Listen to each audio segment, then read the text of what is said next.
Thai land کے چیانگ my university کے professor تیگاتا تیجاسان کر، انہوں نے پین ریسپٹرس کے اوپر برسوں تحقیق کی.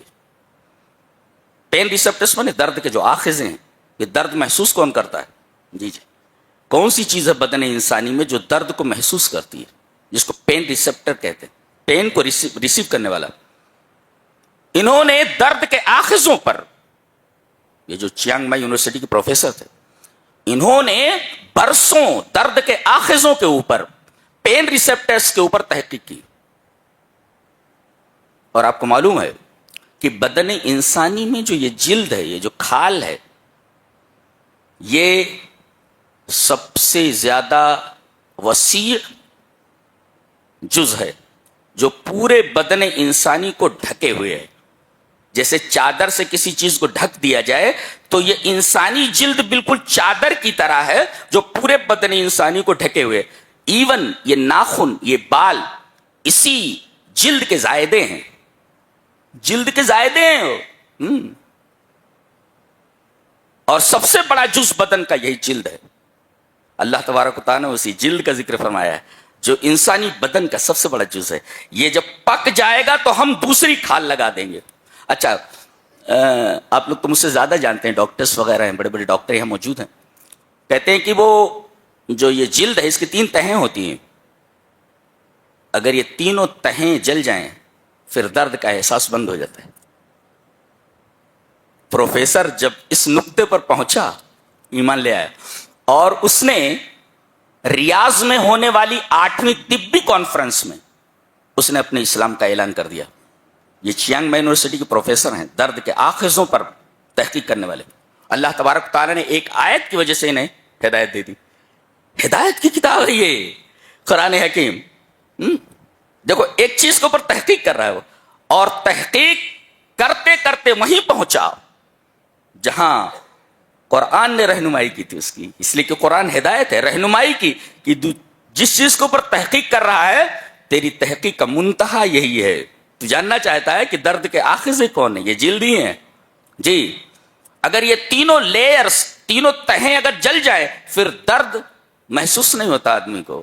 لہذا جیسے یہ کھال پک جائے گی، یہ تینوں تہیں یہ جل جائیں گی، کھال پک جائے گی تو ہم اس کو نکال لیں گے اور دوبارہ اس کے اوپر کھال چڑھا دیں گے تاکہ یہ درد کا تسلسل باقی رہے. اللہ، ابھی سمجھ میں نہیں آ رہا ہے. جب آدمی حقیقت سے دو چار ہوگا، جب آنکھ کھلے گی، ابھی آنکھیں بند ہیں، یہ ہماری آنکھیں کھلی ہوئی نہیں ہیں، آنکھیں بند ہیں. فَكَشَفْنَا عَنْكَ غِطَاءَكَ، ہم تمہارا یہ جو غلاف ہے آنکھوں کا جب ہم کھولیں گے تو یہ آنکھیں مزید تیز ہو جائیں گی اور ایسی چیزیں نظر آنے لگیں گی جو تم نے کبھی دیکھا ہی نہیں ہے، دیکھا ہی نہیں کبھی. اور حیرانی ہوگی دیکھ کر کے، یہ سب کیا ہے؟ اس کا تو ہم نے تصور بھی نہیں کیا تھا. یہ کیا چیز ہے؟ یہ کون ہے؟ سب ملک الموت ہیں، ان کے ساتھی ہیں، پھر اگلے مراحل ہیں، قبر ہے. یہاں آدمی کو اپنے حسن کے اوپر بڑا ناز، آدمی کو اپنے علم کے اوپر بڑا ناز، آدمی کو اپنے مال کے اوپر بڑا ناز، سب چھوڑ کر یہاں سے چلا جاتا ہے. چند گز کفن کے علاوہ اس کے ساتھ یہاں سے کچھ نہیں جاتا، اور وہ بھی چند دنوں کے اندر خراب ہو جاتا ہے. تو پھر انسان ویسے آیا تھا، ننگا ننگا چلا گیا، کچھ لے کر نہیں آیا تھا اور کچھ بھی لے کر نہیں جاتا یہاں سے. یہ ہے انسان کی حقیقت، یہ انسان کی حقیقت ہے. اور ان دونوں کے درمیان یہ میرا ہے، وہ میرا ہے، this is mine, that is mine, nothing is yours. کچھ نہیں ہے تمہارا، کچھ نہیں ہے تمہارا. تم آئے تھے تو خالی ہاتھ اور جاؤ گے تو صفر الیدین، دونوں ہاتھ خالی تمہارے. یہ ہے زندگی کی حقیقت. لہذا اس سے پہلے کہ وہاں تم پہنچو جہاں تمہیں پہنچنا ہے، اپنے احوال درست کر لو تاکہ تمہارے لیے مرنے کے بعد کی منزلیں اور مرنے کے بعد کے مراحل آسان ہو جائیں.